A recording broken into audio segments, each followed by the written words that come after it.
అందరికీ నమస్కారం అండి. నేను ఈరోజు ధనరాజ్ గారితో, పృథ్వీ పోలవరపు గారితో ఉన్నాను. రామోహన్ రాఘవం సినిమా గురించి డిస్కషన్ గురించి. 12 ఇయర్స్ బ్యాక్ నేను ఇండస్ట్రీలో నాకు ఏమీ తెలియదు, ఒక్క మనిషి కూడా పరిచయం లేకుండా హైదరాబాద్ వచ్చాను. అప్పుడు స్ట్రగుల్ అవుతున్న టైంలో ధనరాజ్ ఎవరో ఫ్రెండ్ ద్వారా ధనరాజ్ గారు షార్ట్ ఫిల్మ్కి డైరెక్షన్ చేస్తున్నారు, దానికి డిస్కషన్ గురించి రావాలని చెప్పి నన్ను పిలిచారు. అప్పటి నుంచి మొదలయ్యి ధనరాజ్ గారు నన్ను ఆయన సినిమాకి వెళ్తే షూటింగ్కి, డబ్బింగ్కి, పార్టీకి వెళ్తే పార్టీకి పరిచయాలు అవుతాయి అంటే దాన్ని తీసుకెళ్ళి నేను రైటర్ అయ్యేంత వరకు నన్ను ఆయన తీసుకొచ్చారు. ఇప్పుడు ఫైనల్గా ఆయన కోరుకున్నట్టు నేను రైటర్ అయ్యాను. షార్ట్ ఫిల్మ్ సినిమా నుంచి ఇప్పుడు ఫీచర్ ఫిల్మ్ చేస్తూ ధనరాజ్ గారు ఇప్పుడు ఆయన డైరెక్టర్ అయ్యి ఇద్దరు ఈ రోజు ఇక్కడ కూర్చొని మాట్లాడుకోవడం నాకు చాలా హ్యాపీగా ఉంది. ఫస్ట్ ఆఫ్ ఆల్ కంగ్రాట్స్ అన్న. Thank you.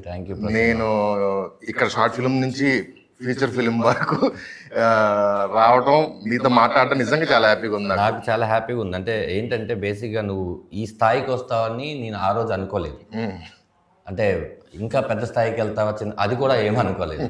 కానీ నీలో ఉన్న టాలెంటే ఆ పరిచయాల్ని ఆ ప్రమోషన్ చేసుకొని నీలో ఉన్న టాలెంటే ఈరోజు వరకు ఈ స్థాయికి రావడానికి కారణమే తప్ప మేమందరం ఏంటంటే ఆ కంకర్ రోడ్డు మీదకి వెళ్ళకు, గుచ్చుకుంటాయని మాత్రం చెప్పి కార్ రోడ్ వేసుకుంది మాత్రం నువ్వే. చాలా హ్యాపీగా ఉంది ప్రస్తుతం. ఎందుకంటే ఆ రోజే నీ టాలెంట్ నేను చూశాను. ఇంట్లో ఎలా చూశానంటే అప్పటికే నేను ముదురని నేను ఫీల్ అవుతున్న టైంలో నువ్వు వచ్చి అలా కాదన్నా అందులో ఉన్న ప్రాబ్లమ్స్ ఏంటో నువ్వు చెప్పావు. అప్పుడు నాకేమనిపించిందంటే అప్పటికి ఇంకా నేను ప్రొడ్యూస్ కూడా ఏం చేయలేదు, నిర్మాత అవ్వాలని ఆలోచలేదు. అప్పుడు మనం ఒక కాన్సెప్ట్ అనుకున్నాం, అవును, ఒక పెద్ద చెస్ బోర్డు మీద నల్ల కలరు ఇది పెట్టి ఒక సెట్ వేద్దామని కూడా రాసుకుందాం అని అనుకున్నాం. ఆ తర్వాత నువ్వు మెల్లిమెల్లిగా సినిమాల్లోకి వెళ్ళావు. కానీ ఎప్పుడు కూడా నీకు నాకు ఉన్న కామన్ ఫ్రెండ్స్ అడిగితే నీ పేరు చెప్పకుండా అయితే ప్రసన్న బెజవాడ వేరే టాపిక్ చెప్పడు అనే నాకు చెప్పారు. అది గుర్తుంచుకోవడం నాకు ముందు ఆనందంగా ఉంది. కొంతమంది అలా గుర్తుంచుకొని చెప్తూ ఉంటే చాలా హ్యాపీ. గుర్తుంచుకొని కాదన్న, అసలు ఏం లేదు. నేను జీరో అంటే నాకు నిజంగా చెప్తాను, హైదరాబాద్లో నాకు ఒక్క మనిషి కూడా పరిచయం లేడు. సినిమా ఇండస్ట్రీ సంగతి పక్కన పెట్టండి. అలాంటిది ఏలు పట్టుకుని చేయి పట్టుకొని తీసుకెళ్ళి నేను ఇదే ఇంటర్వ్యూ హాల్లో కూర్చుని వేరే శివగారితో చెప్పాను, నేను ఇండస్ట్రీ మొత్తాన్ని ధనరాజ్ గారి కళ్ళతోనే చూశాను నేను అని చూసాను ఇంటర్వ్యూ. సో అది నాకు అదొకటి అడుగుదాం అనుకున్నాను, అసలు మీకు ఈ హెల్పింగ్ నేచర్ ఏంటి, అసలు ఏంటి వ్యాధి ఏంటి మీకు? నువ్వు ఒక ఫంక్షన్లో ఒక విషయం చెప్పావు, నా ప్రీవియస్ బుజ్జిలారా స్టేజ్ మీద ఒక విషయం చెప్పావు. అది ఎంతమంది నాకు ఫోన్ చేశారంటే ఆ సామాన్లు ఇంకా ప్రసన్న బెజవాడ దగ్గర నిజంగానే ఉన్నాయని విషయం, ఇచ్చానని విషయం, ఉన్నాయని విషయం నువ్వు చెప్పాక తెలిసింది. నేను ఇచ్చిన విషయం నేనే మర్చిపోయాను. అంటే అది సహాయం చేయాలని చేయలేదు, నా దగ్గర ఉంది కాబట్టి, నీ దగ్గర ఆ టైంలో లేదు కాబట్టి చేసింది సహాయం అని పెద్ద పేరు పెట్టేశాం కానీ మనం. బట్ మనుషులు నచ్చాలిగా, అదే ముందు ఆ వ్యక్తి ఎదుగుతాడని ఒక నమ్మకం ఉన్నప్పుడే మనం ఇప్పుడు ఈ సినిమా నేను బాగా డైరెక్షన్ చేయగలను, బాగా నటించగలను అన్నప్పుడు నా మీద డబ్బులు నేను ఖర్చు పెట్టాడు, లేకపోతే ఏదో సినిమా ఖర్చు పెట్టారు. అలాగే ప్రతిదానికి ఒక ఇన్సిడెంటే. నేను మీ నాన్నగారు వచ్చినప్పుడు, అంటే నువ్వు బాగా చదువుకున్నావు, నీ చదువుకి ఖచ్చితంగా 1 లక్ష రూపాయలు శాలరీ సంపాదించుకుంటావు అప్పట్లో. అలాంటి టైంలో మీ నాన్నగారు వచ్చి నన్ను అన్నారు, ఓ మాట అన్నారు. ఆయన ఏంటంటే తండ్రి స్థానంలో ఉంది అన్నారు. మా సినిమా కూడా తండ్రి కొడుకు సినిమా కాబట్టి ఆ తండ్రి గురించి చెప్తున్నాను. మా వాడు ఏం చదివాడో తెలుసా అంటే తెలియదండి అంటే అదేదో చెప్పాడు, అది కూడా తెలియదండి. జీవితం నాశనం అయిపోతుంది, ఇట్లా సినిమా అని తిరుగుతున్నారు, వీళ్ళ తర్వాత తమ్ముడు ఉన్నాడు, ఇవన్నీ చెప్పారు. నేను ఆ రోజు మరి ఓవర్ కాన్ఫిడెంట్గా చెప్పానా లేకపోతే ఏంటో తెలియదు, కానీ మీ వాడు ఇక్కడ 1 కోటి రూపాయల పైన రైటరు డైరెక్టర్ అవుతాడు చూడండి, అంత టాలెంట్ ఉంది, నేను నమ్మాను, మీరు నమ్మండి అన్న. ఆ ఒక్క మాటకి సరే చూస్తాను, ఒక 6 నెలలు అవ్వకపోతే ఇంక ఇంటికి వచ్చేయమన్నాడు. ఇంటికి వచ్చేయమన్న అతన్ని హైదరాబాద్ ఇల్లు కట్టి నువ్వే రప్పించేసుకున్నా. థ్యాంక్స్ ప్రసన్న. సరే ఇంకా మనం పరిచయాలు ఇవన్నీ పక్కన పెడితే, మజాకా మీది 26వ తారీఖు రిలీజ్ అవుతుంది. ఇది 5వ సినిమా మీ ఇద్దరు కాంబోలో. అన్ని సినిమాలు హిట్లు కొట్టేశారు, ఇది కూడా ఖచ్చితంగా హిట్ అవుద్ది, అవ్వాలి. ఎందుకంటే నా ఫ్రెండ్ రండా రాజేష్ కూడా ఉన్నాడు, సందీప్ కిషన్ కూడా హ్యాపీనింగ్. మన బ్యాచులర్ సాంగ్ చూశాను, టీజర్ చూశాను, చాలా బాగుంది. ఎందుకంటే నీ పెన్నులోనే తెలియకుండా నవ్వు ఉంటుంది, అది నువ్వు ఎలాగ నేర్చుకుంది. నా దగ్గర నేర్చుకోవడం అనేం కాదు, కానీ నీ దగ్గర ఉంది, నా దగ్గర అని చెప్తున్నావు అంతే. లేదు, ఇంకోటి చెప్తా. నేను డైరెక్టర్ అవుదామని వచ్చి ఏదో చేద్దామని తిరుగుతుంటే ఆయనే నాకు ఒకరోజు ప్రసన్న పలానా సినిమాలో ఒక కామెడీ ట్రాక్ అడిగారు, నువ్వు రాయమన్నా. నేను రాయడం ఏంటన్నా, నాకు రాకే, నాకు అది వేరే వాళ్ళతో రాయించుకున్నానంటే ఏదో ఒకటి ఆ పని వచ్చింది కదా, సినిమా నుంచి పని వచ్చినప్పుడు మనం కాదనకూడదు, అసలు ఏది వస్తుందో ఫస్ట్ నువ్వు ట్రై చేయన్నారు. అవును. ఆ ఫస్ట్ ట్రై చేసింది నాకు ఇంకా గుర్తుంది. మీకు ఇంటి దగ్గర వినిపించాను, మీరు విపరీతంగా హ్యాపీ ఫీల్ అయ్యారు. నెక్స్ట్ డే నేను జబర్దస్త్ షూటింగ్ వస్తే మీరు అప్పటికే వేణుకి, చంద్ర గారికి వీళ్ళు అందరూ చెప్పారు. అందరూ వచ్చి ఒకళ్ళ తర్వాత ఒకళ్ళు వచ్చి అందరూ అప్రిషియేట్ చేస్తున్నారు, ఇదే నా రైటింగ్ అంటే. అది నన్ను రైటర్ గా ఇనిషియేట్ చేసింది కూడా మీరే. అది నీకు గుర్తుంది. బట్ ఇది నీకు గుర్తుందో లేదో, ఒకరోజు ఒక పెద్ద హీరో నాకు ఫోన్ చేసి నీ దగ్గర ఒక మంచి రైటరు కావాలి ఉన్నారన్నావు అంటే, అవును చాలా బాగా రాస్తాడు అంటే, ఒక సినిమా అనుకుంటున్నాము, ఆ పేరు చెప్పండి అని అంటే, నువ్వు వెళ్ళాలా రాయాలా అని వెళ్ళావు. వెళ్ళి అక్కడికి వెళ్ళి నీకేదో ఎక్కలేదు అది కదా. నీకేదో ఎక్కకపోతే నువ్వు వచ్చి అన్న నాకు అది ఎక్కలేదు, అదేదో ఎలాగే ఉంది కాదు, అది పెద్ద హీరో, ముందు నువ్వు ట్రై చేయి బాగుంటుంది అంటే అప్పుడు నువ్వు రాశావు. అది మంచి హిట్ సినిమా అయింది. తర్వాత అందులో నీది ఎంత ఉంది ఏంటనేది పక్కన పెడితే అయింది, గుర్తుంది. తర్వాత దళం సినిమాకి జీవన్ నువ్వు బుల్లెట్ మీద డైలాగ్ రాసింది నాకు ఎన్నిసార్లు చెప్పాడంటే, మొన్న కూడా కలిసినప్పుడు చెప్పాడు. ఈ రోజు ఇతను ఈ స్థానంలో ఉన్నాడని అందరికి తెలుసు, కానీ ఆ రోజే అర్థమైంది అతను డైలాగ్స్ విలువేంటో అని. ఎందుకంటే అప్పటికప్పుడు చెప్పినాయి. లొకేషన్ లో చదువుతుంటే కూడా ఆ హీరో క్యారెక్టర్ చెప్తూ ఉంటే నవీన్ చంద్ర ఇలా ఉన్నాయండి మావిడ రాసింది, నేను మళ్ళీ రాయలేదు అలాంటి డైలాగ్ ఇప్పుడు. అంటే అంత కమర్షియల్ సినిమాలలో నువ్వు కామెడీ ఎంటర్టైన్మెంట్ చేసుకుంటున్నావు కాబట్టి ఇది ఒకవేళ ఆ సినిమా వస్తే అంతే సినిమా బట్టే ఎస్ అది మజాకా వస్తుంది 26 డెఫినెట్ గా ఆ సినిమా బాగుండాలి. మేము కొంచెం 4 రోజుల ముందు 5 రోజులు ఫిబ్రవరి 21 మీరు వస్తున్నారు. అయితే నాకు ఏంటంటే, మీరు యాక్టింగ్ చేస్తుంటారు, సడన్ గా మధ్యలో ప్రొడ్యూసర్ అంటారు, మళ్ళీ మధ్యలో సడన్ గా డైరెక్టర్ అంటారు, ఎందుకు అలాగా ఉండి అటు ఇటు షిఫ్ట్ అవుతుంటారు? దీని ఏదో పెద్ద నేరం చేసినట్టు. అంటే ఏం లేదు ప్రసన్న, నాకున్న చదువుకి, నేను చదివిన 9వ తరగతి 10వ తరగతి మధ్యలో చదువుకి నాకు వేరే జాబ్ రాదు ప్రసన్న. నేను కమెడీని అయిపోదామని ఇండస్ట్రీకి వచ్చాను చెప్తే చాలా పెద్ద అబద్ధం. ఎందుకంటున్నానంటే 80s పుట్టిన వాళ్ళు ఎవరు కూడా చిరంజీవి గారి ఫ్యాన్ కాదంటే ఎంత పెద్ద అబద్ధమో ఇది కూడా అవుదాం ఉంది. నేను హీరో అవుదాం అనుకున్నాను ప్రసన్న. ఎక్కడో మనం కమెడియన్గా జనాలు నన్ను ఆదరిస్తున్నా, ఎక్కడో తెలియకుండా మైండ్ సెట్లో మనం వచ్చింది అది కదా, ఒకటి చేసేద్దాం అనుకుని నేను అలా దాన్ని నెరవేర్చుకోవడం కోసం వచ్చిన ఆపర్చునిటీని వినియోగించుకున్నాను. అవి ఆడలేదు, రైట్ కథలు ఎంచుకునే ఆ మైండ్ సెట్ అప్పుడు నాకు లేదు, ఏదో జరిగిపోయింది. అలా కొంత డ్యామేజ్ కూడా నాకు అయింది. అయినా కూడా నీలాంటి వాళ్ళు ఎవరో గుర్తించి లేదన్నా నువ్వు రైట్ ట్రాక్లోకి వెళ్ళాలి, నువ్వు తప్పిపోయావని చెప్పి మంచి క్యారెక్టర్ రాసి మళ్ళీ చేశాను. నేను ఎందుకు ప్రొడ్యూసర్ అవ్వాలనుకుంటున్నాను అంటే దానికి ఒక బలమైన కారణం ఉంది. మన లక్ష్మీ మంచి గారిది పిలవని పేరెంట్ మన సినిమా నాకు ఓపెనింగ్ అయ్యి అదే రోజు ఆగిపోయింది. ఆ సినిమా జరగలేదు. చాలా హోప్స్ పెట్టుకున్నాను నేను ఇండస్ట్రీ నుంచి. అప్పటికే చాలా ఆవిడ పెద్ద యాక్టర్స్, ఆవిడ పక్కన ఆవిడ యాక్సెప్ట్ చేసింది నన్ను అన్నప్పుడే నాకు ఎంతో హ్యాపీ అనిపించింది. రాఘవేంద్ర గారి క్లాపు, ఇండస్ట్రీ అంతా మాట్లాడుకుంది ధనరాజు మెట్టికి ఎదిగాడని. ఆ ప్రొడ్యూసర్ గారి దగ్గర డబ్బులు లేక ఆయన ఏమనుకున్నారు, ఓపెన్ అవ్వగానే డిస్ట్రిబ్యూటర్లు డబ్బులు ఇస్తే సినిమా తీద్దాం, ఇలాంటి కొంత బ్యాచ్ వస్తారు. ఆ తర్వాత నేను ఆ కాల్స్ తట్టుకోలేకపోయాను. ఆగిపోయిందంట కదా, ఇలాంటి కొంతవరకు తీసేశారంట కదా, ఇలా అవుతున్న టైంలో సర్లే అనుకుంటే మళ్ళీ ఒక ఆయన వచ్చి సచ్చినోడి ప్రేమ కదా అనే సినిమా నువ్వే కరెక్ట్గా ఉంటావు, నీ పర్సనల్ బాగుంటుంది అంటే, సరే ఇక్కడ ఆగిపోయింది, దేవుడు ఎక్కడో ఇక్కడ ఇచ్చాడు అనుకుంటే అది ఓపెనింగ్ రోజు ఆగిపోయింది. సేమ్ ఇలాగే నాకేంట్రా ఓపెనింగ్ లాగా వెళ్తున్నాయి, ఆగిపోయింది ఏంటని కనుక్కుంటే, నీతో సినిమా తీస్తే లాస్, అసలు నిన్నెవడు చూస్తాడు, నీ ఫేస్ ఏంటి, నీ ఇదేంటి అనగానే డైరెక్టర్ గొడవ పెట్టేసుకున్నాడు. కావాలంటే ఇదే కథ వేరే హీరోతో చేద్దామంటే, నేను ధనరాజ్ అనుకున్నాను, నాకు కథలో ధనరాజే కనపడుతున్నాడు, నేను అట్లా ఇవ్వలేను అన్నాడు. సరే నా ముందు అలా చెప్పాడేమో అనుకుని నేను వచ్చేసాను. కట్ చేస్తే నాకున్న బిజీలో నేను కమెడియన్గా ఎదుగుతూ ఈ జబర్దస్తులు ఇవన్నీ చేసుకుంటూ కొంచెం హ్యాపీగా ఉన్నాను. ఆయన ఏం చేస్తున్నారంటే ఆ కథ పట్టుకుని తిరుగుతున్నారండి అన్నాడు ఒక మేనేజర్, కామన్ మేనేజర్. కథ పట్టుకుని తిరగడం ఏంటి, ఆయన పలానా ఛానల్లో లేదండి, అది కూడా మానేశారు, మీతోనే సినిమా తీస్తా అంటున్నారు, ఎంతమంది ఎన్ని ఆఫర్స్ ఇచ్చినా, ఒక ఆయన కారు కొనిస్తా అన్నాడు, ఒక ఆయన ఇల్లు కొనిస్తా అన్నాడు, లేదు నాకు ధనరాజు ఓకే, ఈ కథకి మీకు ఓకే అయితే చేస్తాను. తిరుగుతున్నాడంటే నాకు బాధ అనిపించింది.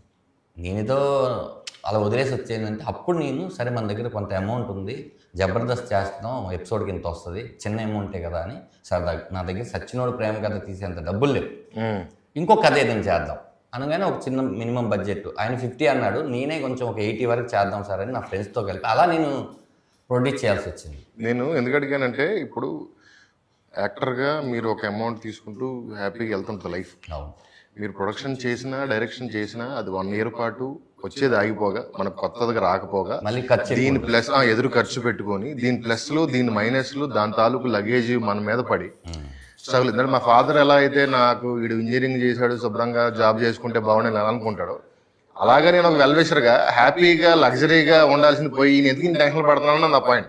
అందులో మీరు ఇది అవ్వాలి ఇది అవ్వకూడదు అనేది కాదు, అది ఉద్దేశం లేదు. సో ఇప్పుడు ఫైనల్ గా అది కూడా వదిలేసి ఇప్పుడు ఇందులోకి వచ్చారు. దీనికి ఏంటి రీజన్, ఏం లాగింది రామం రాఘవంలోంచి? రామం రాఘవం శివప్రసాద్ యానాల్ గారిది కథ, విమానం దర్శకుడిది కథ. ఆయన నాకు 5-6 కథలు చెప్పారు, అంటే నాకని కాదు ఎలా ఉన్నాయో చెప్తాం కదా అందరికీ. చెప్పినప్పుడు నాకు ఈ కథ చాలా బాగా నచ్చేసింది. ఆఫ్టర్ విమానం తర్వాత ఇది ఆయన సెకండ్ సినిమా డైరెక్షన్ చేస్తారేమో అనుకున్నాను, కానీ ఆయన వేరే కథ ఏదో రాసుకుంటున్నారు అన్నప్పుడు సేమ్ తండ్రి కొడుకుల కథే మళ్ళీ నేను డైరెక్షన్ చేయకూడదని ఒక రూల్ పెట్టుకున్నప్పుడు నేను అడిగాను, ఇచ్చారు. ఈ క్యారెక్టరు అంటే ఎప్పుడో వస్తాయి ప్రసన్న, అంటే కథకుడిగా నీకే ఎక్కువ తెలుసు, అన్నిసార్లు ఇలాంటి క్యారెక్టర్లు పుట్టవు. అది కాకుండా నాకు యాక్ట్ చేసుకునే స్కోప్ ఉన్నది, నన్ను నేను నిరూపించుకునే స్కోప్ ఉన్న క్యారెక్టర్ రాయడం తక్కువ. నా స్వార్థం కోసమే ఆయన అడిగాను, బట్ ఆయన ప్రేమతో నాకు ఇచ్చారు. దానికన్నా గట్స్ ఏంటంటే ఆ కథని నేనెంత నమ్మాను, మా ప్రొడ్యూసర్ అంత నమ్మాను. నేను దిగడానికి కారణం ఏంటంటే దర్శకుడిగా నన్ను దింపింది ఈయన. నేను దర్శకుడు కాదు ఈ సినిమా, నేను నటుడుగానే ఈ సినిమా చేయడానికి ఈ సంస్థతో ఒప్పించుకొని వేరే దర్శకులు పెట్టుకొని సినిమా తీద్దామనే వెళ్ళాం. అప్పుడు వాళ్ళకు ఆ ప్రశ్న నాకన్నా ఆయన అడిగితేనే కరెక్ట్గా చెప్తారు. అప్పుడు అంటే ఇది స్టోరీ డిస్కషన్స్ జరుగుతున్నాయి, వేరే వేరే డైరెక్టర్తో మనం డిస్కషన్ జరుగుతున్నప్పుడు the way Dhanraj adapted the movie, same Shivaprasad garu ఎలా అయితే బయటకు చెప్పారో సేమ్ ధనరాజ్ గారు కూడా అదే అడాప్షన్లో ఉన్నారు. సో ఎక్కడో చిన్న మిస్సింగ్ జరుగుతుంది అని అనిపించిన తర్వాత one fine day I called him, Dhanraj గారు విల్ డూ వన్ థింగ్, ఈ సినిమాకి మీరు డైరెక్టర్ అయితే మనం సినిమా చేద్దాం, లేదంటే వద్దు. దెన్ అట్ దట్ పాయింట్ ఈయన వెంటనే కూడా ఓకే చెప్పలే, అలా అంటావా, షోరా, ఓకే ఒక 2 days టైం ఇస్తావా నాకు, ఇదేంట్రా ఒక ప్రొడక్షన్ హౌస్ వచ్చి నీకు డైరెక్టర్ చేయమని అవకాశం ఇచ్చినప్పుడు మళ్ళీ 2 days, ఈ 2 days అయిన తర్వాత పృథ్వీ నువ్వు ఫోన్ చేసి అడిగిన వెంటనే నేను చేసేస్తాను అంటే నేను కరెక్టో కాదో నేను చెక్ చేసుకోవాలి. ఇప్పుడు బలగం వేణుది అప్పుడు స్టోరీ డిస్కషన్స్ ఇవన్నీ జరుగుతున్నాయి, ఆల్రెడీ నా ఫ్రెండ్ డైరెక్టర్ అవుతున్నాడు, అప్పుడు ఇంకా రిలీజ్ అవ్వలేదు. సో ఇప్పుడు నేను కూడా డైరెక్టర్ అవుతున్నాను అంటే దానికి ఒక రీజన్ ఉండాలి, అసలు నాకు నేను చేయగలనా అని చెప్పి శివప్రసాద్ గారితో క్రాస్ చెక్ చేశారు. మీ కథ ఇదే, నేను ఇప్పుడు దీని మీద వర్క్ చేస్తున్నా, ఇది నేను డైరెక్ట్ చేయడం మీకు ఇష్టమేనా? సో ఆయన అన్నారు, సార్ ఈ కథకి ఎవరైనా న్యాయం చేయాలంటే అది మీరే. ఆ తర్వాత మళ్ళీ సముద్రగన్ గారికి చెప్పారు, నాకంటే he will be a best choice అన్నారు. సో అలాగా యాక్సిడెంటల్గా టు బీ ఆనెస్ట్ ఫోర్స్ఫుల్లీగా ఇన్ డైరెక్షన్ తీసుకున్నారు. అయితే ఈ ప్రాసెస్లో నేను ఒక సీన్ మేక్ చేస్తున్నప్పుడు నేను ఆన్సెట్ ఆన్లైన్ ఎడిట్లో చూసాను. ఆ రోజు చూసినప్పుడు I hugged him and I told, గొప్ప డైరెక్టర్లు చాలామంది ఉంటారు కదా ఇండస్ట్రీలో, అందులో మీరు ఒకరు, your name will be written there, డెఫినెట్లీగా మీ పేరు ఒక 20 years తర్వాత ఒక మంచి డైరెక్టర్స్లో మీ నేమ్ ఉంటుందండి. That confident. ఇప్పుడు డబ్బులు మీరు ధనరాజు సముద్రకాని కాంబినేషన్ మీద పెట్టారా, కథ నమ్మి పెట్టారా, ఏంటి?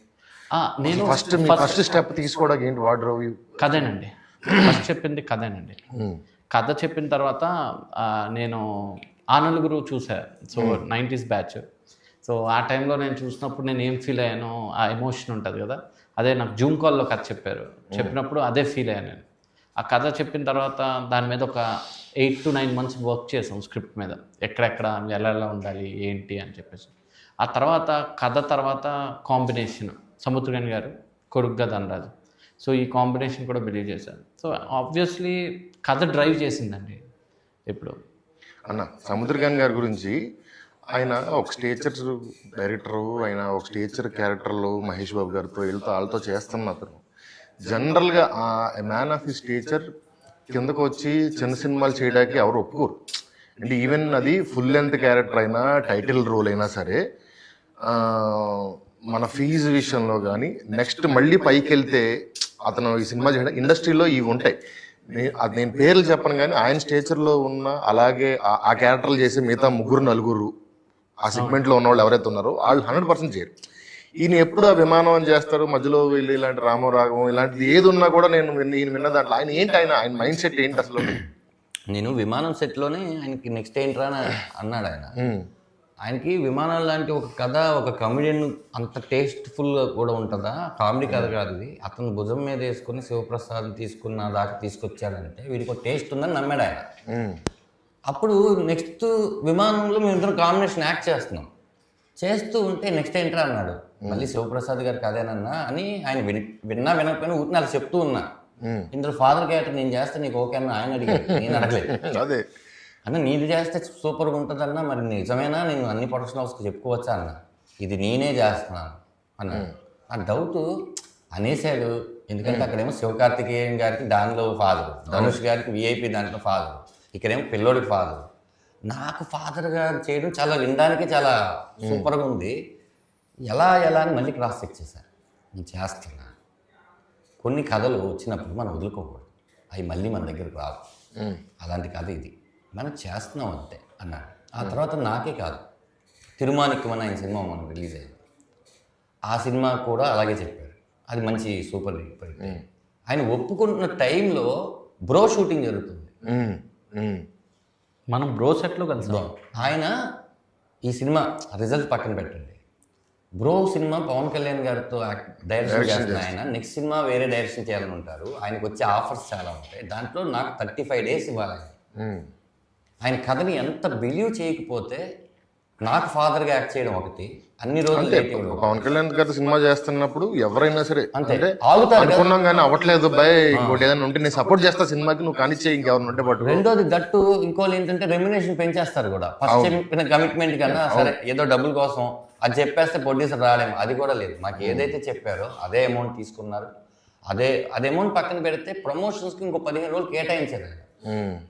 నాకు చాలా ఇప్పటి వరకు నేను దర్శకుడు అయినప్పటి నుంచి నాకు తృప్తినిచ్చిన మాట ఏంటంటే, నేను సార్ మీరే డబ్బింగ్ చెప్పాలి, నేను చెప్పించుకుంటాను అని చెన్నై వెళ్ళి డబ్బింగ్ 4 రోజులు టైం ఇచ్చారు ఆయన. తెలుగుకి 3 రోజులు, తమిళ్కి 1 day. ఆయనకున్న బిజీయెస్ట్ షెడ్యూల్.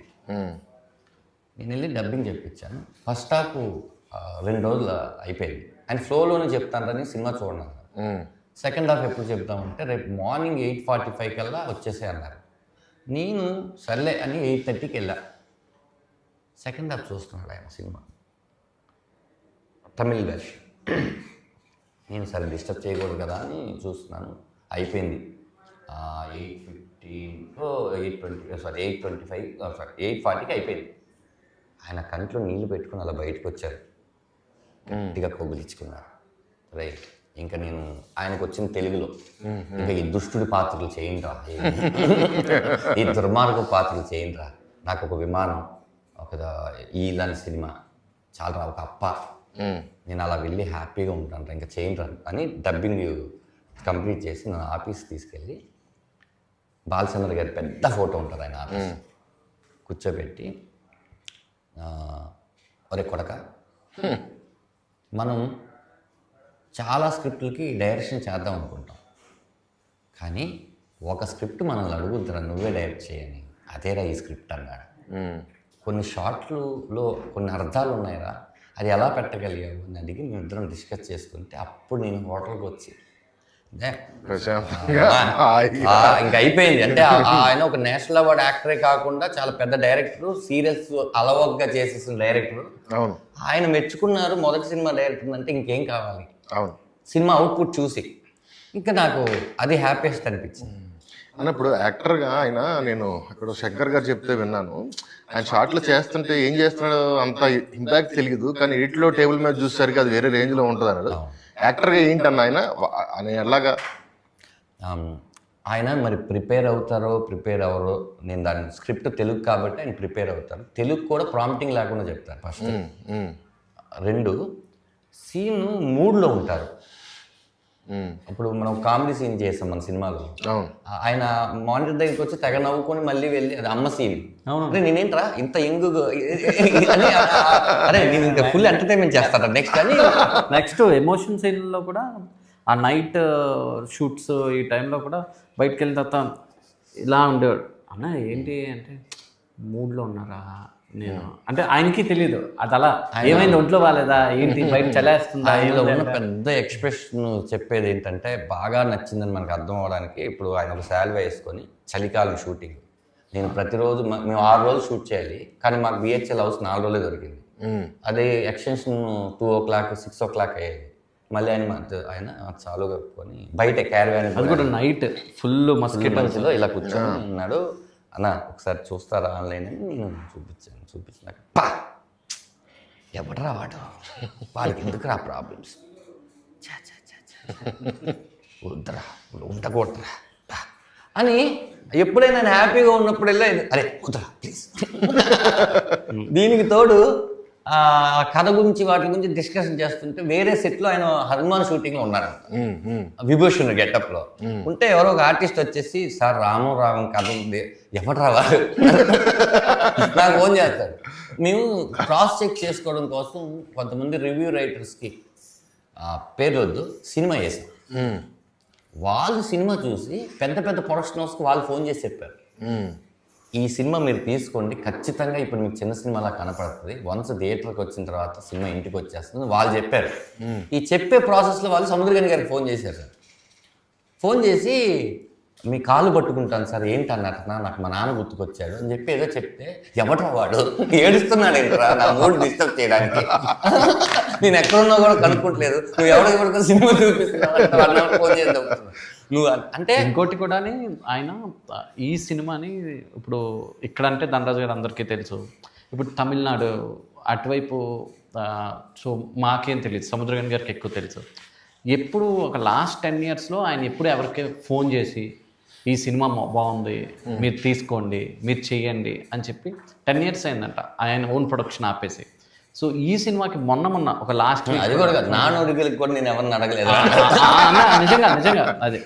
సో ఇది నాదిరా ఇలాంటి సినిమాలు గెలాలి ఎప్పుడు కూడా మనం గెలుస్తాం అంటారు ఇలాంటి సినిమాలు గెలాలి అని చెప్పి చాలామందికి ఫోన్ చేసి బాలాగారు మన టీజర్ రిలీజ్కి వచ్చారు. మంచి సినిమా అన్న ఇది ఎలాంటి సినిమాలు కావాలన్నా మీరు సపోర్ట్ చేయండి అన్న అని చెప్పి అంటే అంత ownership it's like he is also one of the producer. అలా హీ టేకెన్ కంప్లీట్లీ లైక్ ఇది మనది. అసలు అలా యాక్టర్స్ ఉంటే చాలా హ్యాపీగా ఉంటుంది. అసలు ఒకసారి అంటే నువ్వు ఆయనతో చేయలేదు ఇప్పటివరకు చేస్తావు ఎలాగో మాకు ప్రసాద్ ల్యాబ్లో మా అన్నీ ఎలా ఉంటాయంటే ఏది కేక్ వాక్ కాదు మాకు ఈ సినిమా బిగినింగ్ నుంచి ఇప్పుడు రిలీజ్ అయ్యేంత వరకు కూడా అలాగే ఉంటుంది. మేము ప్రిపేర్ అయిపోయాం. చెన్నైలో మాకు ఎవరు తెలియదు మాకు తెలిసింది చెన్నై ఎయిర్పోర్ట్ నాకన్నా కొద్దిగా ఆ రూట్లు తెలుసు తనకు కానీ నాకు తెలియదు. మేము వెళ్ళాం అదా థియేటర్దేనా వెళ్ళిన తర్వాత ఇక్కడి నుంచి ఆర్టిస్ట్కి తీసుకొని వెళ్ళాం.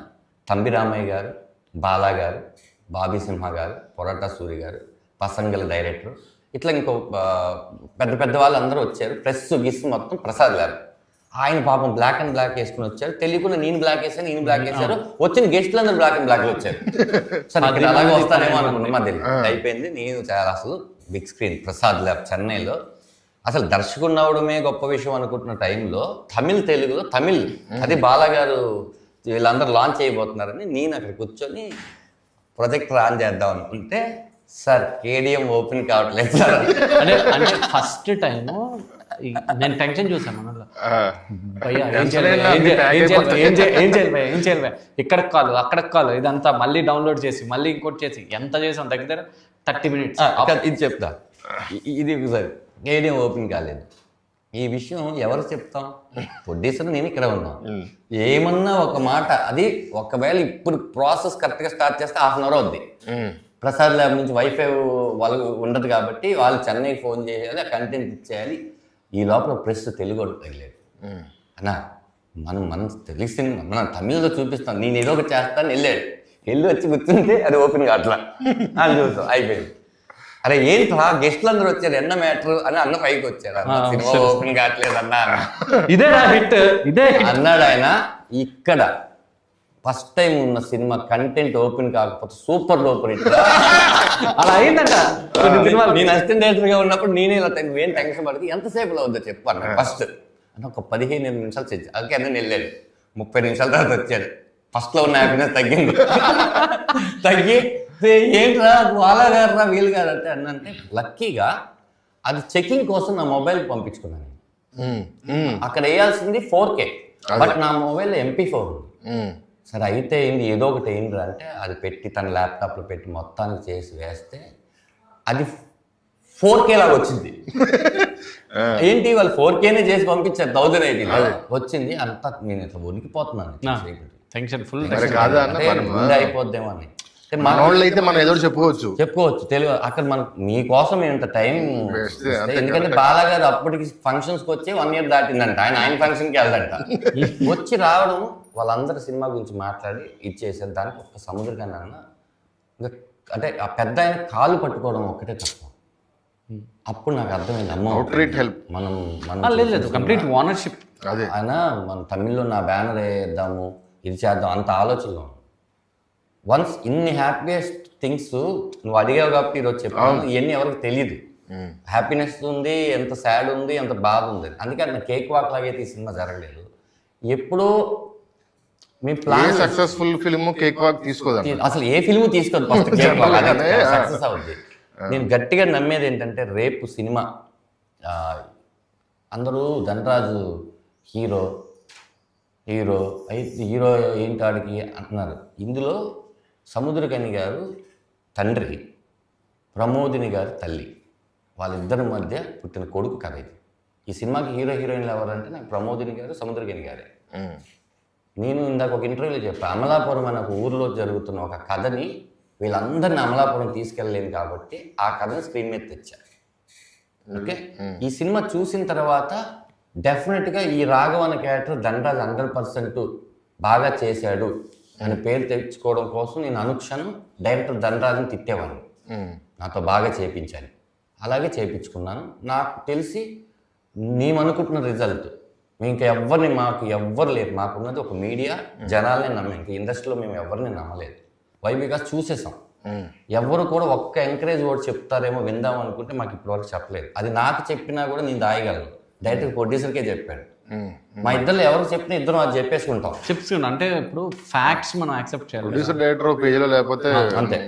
తను మాత్రం ఎక్కడో డిసప్పాయింట్ అయ్యి అబ్బా అనుకున్నాడు అనుకో, నేను అసలు ఇంక ముందుకు ఏమీ తీసుకురాలేను. ఇప్పటి వరకు మనం వచ్చాము, ఇక్కడ నుంచి కూడా మేము చెడ్డ సినిమా మేము 100 సార్లు సినిమా చూస్తుంటాం.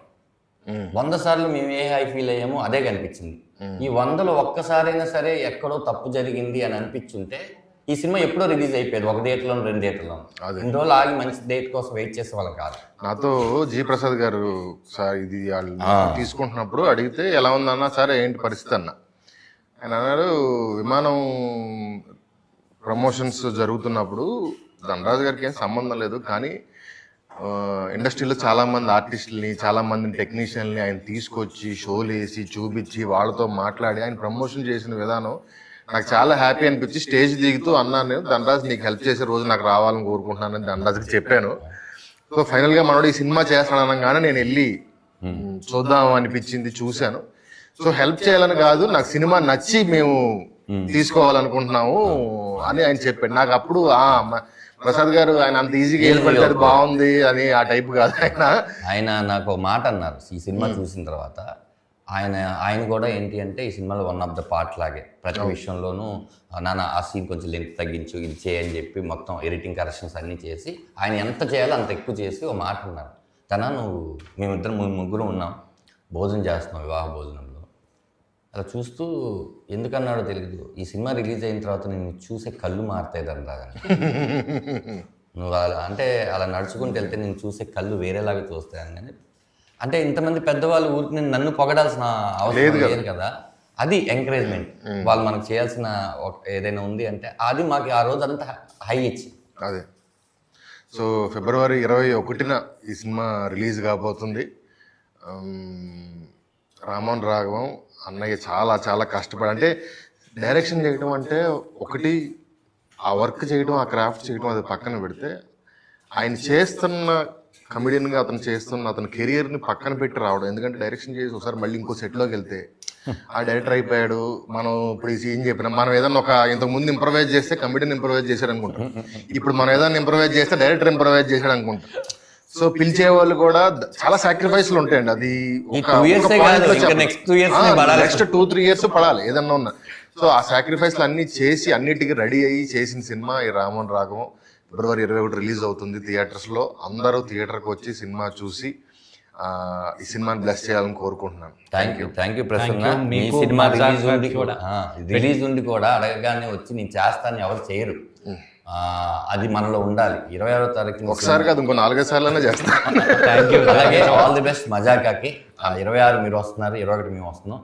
రెండు సినిమాలతో పాటు రిలీజ్ అయ్యే అన్ని సినిమాలు బాగా ఆడాలని, మన ఇండస్ట్రీ బాగుండాలని మనస్ఫూర్తిగా కోరుకుంటున్నాను. 5th హిట్ అవ్వాలి మీ కాంబినేషన్. ఖచ్చితంగా మీరు హిట్ కొడతారు. బయట వైబ్ కూడా అలాగే ఉంది.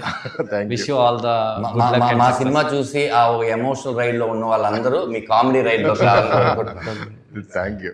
So much. Thank you.